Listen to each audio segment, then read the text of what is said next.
Today's topic is Graham versus Connor, the third prong analysis, whether the suspect is actively resisting arrest or attempting to evade arrest by flight.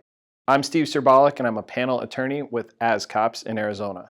This week's video dives into the resisting or evading element of a Graham versus Connor analysis. If you missed it, before watching this video, check out last week's video that talked about the second prong, whether the suspect poses an immediate threat. Now that that's covered, today I'll talk about the impact of whether the suspect is resisting arrest or attempting to evade arrest, a broad outline of the resistance that might not justify using substantial force, and some tips to consider when articulating a use of force based upon this prong of Graham versus Connor.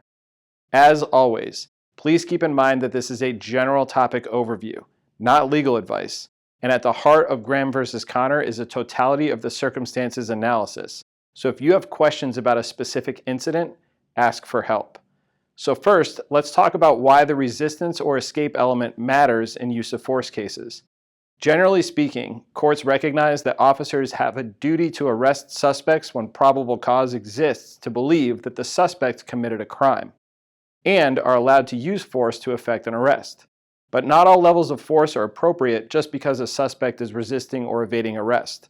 This brings us to the broad categories that may not justify the use of deadly or even intermediate force. Generally speaking, the arrest of a misdemeanor suspect who isn't displaying an immediate threat to the officers, but who's resisting or fleeing from arrest, may not warrant the use of significant force.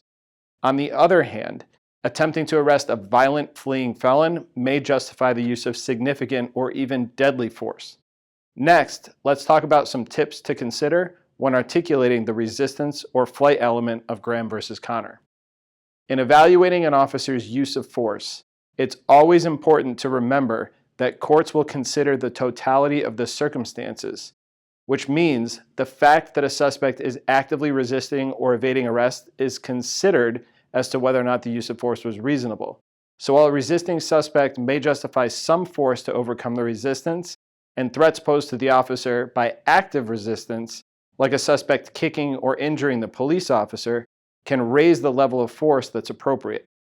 The force used must be reasonable when considering all of the factors that the officer faced at the time. As always, if you're involved in a significant use of force, ask for help. Lawyers like me and organizations like As Cops are here to help.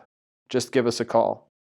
In the next video, I'll talk about what the objective reasonableness standard means, particularly as it relates to body cameras and video evidence.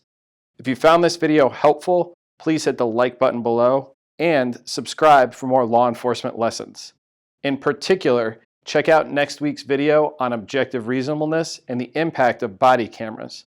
I'm Steve Serbalik. Thanks for watching, and stay safe out there.